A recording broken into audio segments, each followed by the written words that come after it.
Qo'shiqlarimiz sizlar uchun bo'ladi. Qarsiylar bilan bo'lasizlar.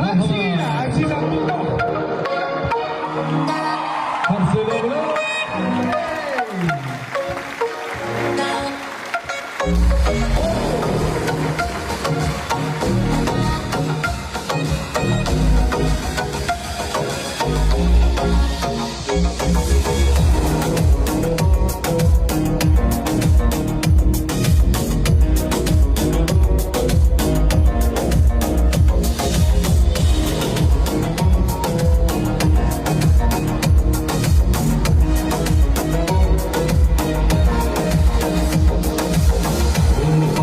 yomon ekan, qaysi ko'ngil omon ekan, seni vasling armon ekan nega?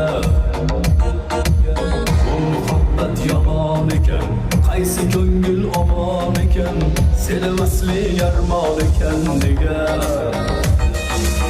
Ko'zlaringda ko'zim qoldi, aytilmayin so'zim qoldi, seni yana yodga soldi nega?